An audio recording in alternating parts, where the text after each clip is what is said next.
System پہ پڑھ رہے. جی ناظرین، عمران خان صاحب کی آپ نے باتیں سنی اور بڑی قابل غور قسم کی باتیں ہیں، قابل عمل باتیں ہیں، لیکن بطور وزیر اعظم پاکستان کے اندر فحاشی کو روکنا اور جیسے انہوں نے کریڈٹ لیا ارطغرل ڈرامہ جو انہوں نے پاکستانی قوم کو دکھایا، اس جیسے ڈرامے انہوں نے کہا کہ ہمیں اپنی کلچر اور ثقافت کو اجاگر کرنے کی ضرورت ہے، لیکن کیا عملی طور پر اوریہ صاحب جو باتیں خان صاحب نے کی ہیں کیا آپ کو گراؤنڈ ریئلٹی میں نظر آتی ہے کہ ایک انیشیٹو لیا گیا ہو، ہمارے جس قسم کے ڈرامے بن رہے ہیں اور جو موضوعات ڈراموں کے ہم دیکھتے ہیں پیمرا سے بھی واضح اٹھتے ہیں اور کئی بین بھی ہوئے ہیں، لیکن ہمارے ہاں کیوں نہیں بن سکتے ایسے؟ دو چیزیں بڑی امپورٹنٹ ہیں، اور وہ ایک ہوتا ہے آپ کا اسٹرکٹ لاس، وہ زیادہ کام نہیں کرتے اس لیے کہ آپ نہیں کریں گے تو ظاہر بات ہے وہ انڈر گراؤنڈ کاؤنٹرز چلیں گے. ایران نے تجربہ کر کے دیکھا، شروع میں انہوں نے یہ کیا کہ بین لگا دیا. میں جب ایران میں تھا تو بڑا مزدار ہوتا تھا، وہ ڈش لگاتے تھے ڈش کے ذریعے، اور ڈش کرتے یہ تھے کہ انہوں نے ایک کھڑکی رکھی ہوئی تھی، اور کھڑکی کو پہیے والا ایک رکھا ہوتا تھا اور تختہ، وہ تختہ رات کو جو باہر نکال دیتے تھے اور صبح واپس کرتے تاکہ پکڑے نہ جائیں. انویریبلی کہیں نہ کہیں سے آپ کی انٹری ہوتی ہے.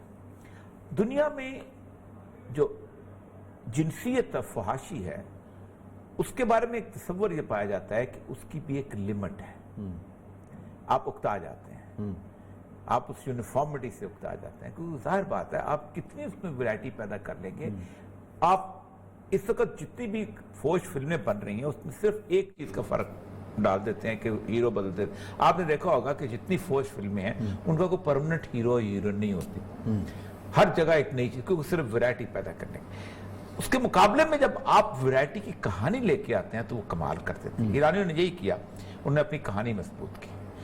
اب ان کی جو فلمیں ہیں وہ کینز میں، اور ان کی فلمیں جو ہیں آسکر میں وہاں جا کے جیتنا شروع ہو گئی، کیونکہ انہوں نے بنیادی طور پر انسان کی زندگی جو تھی اس کو ڈسکس. اب دیکھیں حجاب میں ہیروئن رکھ کے اور ڈرامہ بنانا وہ آسان کام نہیں ہے. میں ڈرامہ لکھتا نا، مجھے پتہ ہے.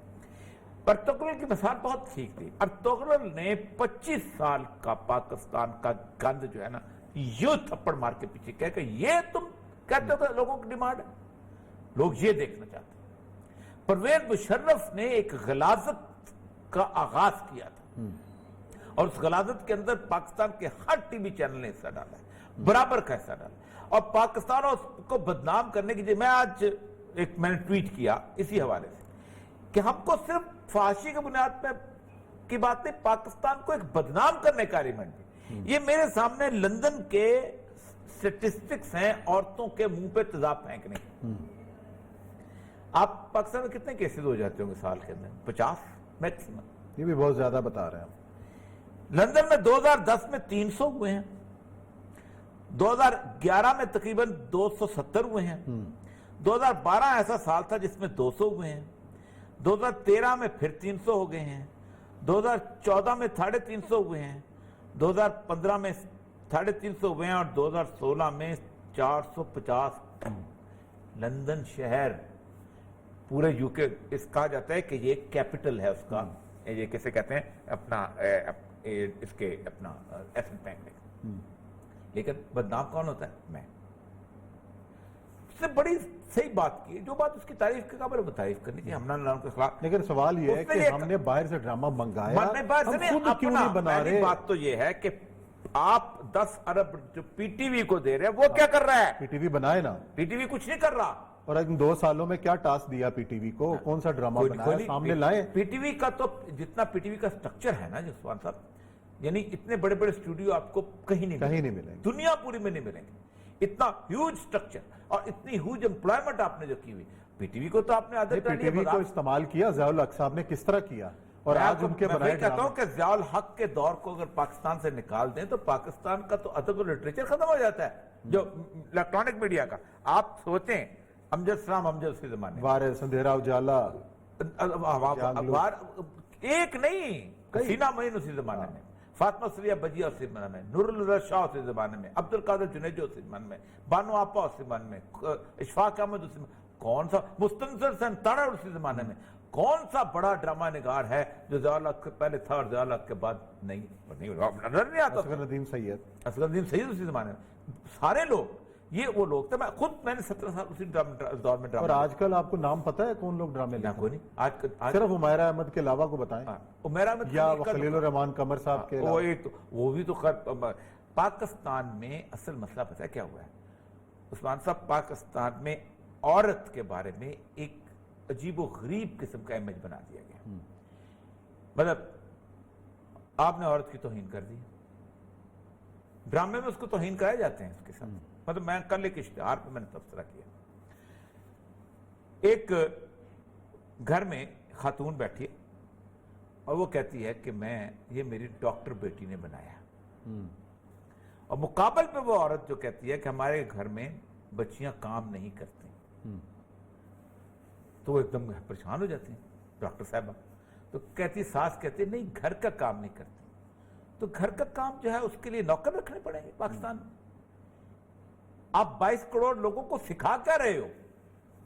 جس کام میں عزت ہونی چاہیے، جس کے بارے میں دنیا پوری میں کہا جاتا ہے کہ آپ بجائے اس کے کہ خاوند اور بیوی مرد دونوں کہیں کہ کچن میں جا کے شیئر کریں، یہ بتاؤ کہ سید الانبیاء صلی اللہ علیہ وسلم کی سنت ہے کہ آپ گھر میں شیئر کیا کرتے تھے اپنی ازواج مطہرات کا. یہ بتاؤ کہ سیدنا علی شیئر کرتے تھے. یہ بتاؤ کہ سیدنا ابوبکر عمر شیئر کرتے تھے. تم یہ اس طرح لے کے جاؤ کرنا چاہتے؟ کس معاشرے کو تباہ کرنا چاہتے ہو تم لوگوں نے؟ تباہ برباد کر دیا پاکستان کا معاشرہ. یہی وجہ ہے. تو وہ ایک گاڑی والا ایڈ تھا اور خاص طور پہ ہماری جو ایڈورٹیزمنٹ ہے اس کے اوپر. اور یہ تو پیمرا کو کنٹرول کرنا چاہیے. حالت یہ ہے کہ ایک غلیظ قسم کا ڈرامہ ایئر وائی جو ہے مجھے اب نام یاد نہیں آ رہا جس کو پیمرا نے روکا تھا جلن، جس کے اندر غلاظت قسم کی افیئر چلتے. ہائی کورٹ ڈیسیژن لے. ہائی کورٹ کون ہوتا ہے؟ نہیں یہ تو ہمارے رویے بھی تو ہے نا. انصار عباسی صاحب نے ایک پی ٹی وی پر چلنے والے کلپ کو ٹویٹ کیا کہ دیکھیں وزیر اعظم صاحب یہ کیا ہو رہا ہے. اس کے بعد انصار عباسی صاحب کا جو حشر کیا بریگیڈ نے تو آپ کے سامنے ہی. بالکل میں نے بھگتا ہوا. اچھا انصار عباسی صاحب آپ اور مرحوم قاضی حسین احمد صاحب ایک ہم نے پٹیشن لے گئے تھے. آپ اندازہ کریں قاضی صاحب کو آپ اندازہ کریں ہم سے سوال یہ کیا جاتا ہے.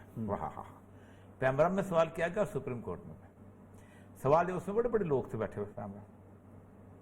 فحاشی کی ڈیفینیشن کریں. اچھا تعریف آپ سبحان اللہ. اچھا فحاشی کی ڈیفینیشن میں کروں گا سب کچھ.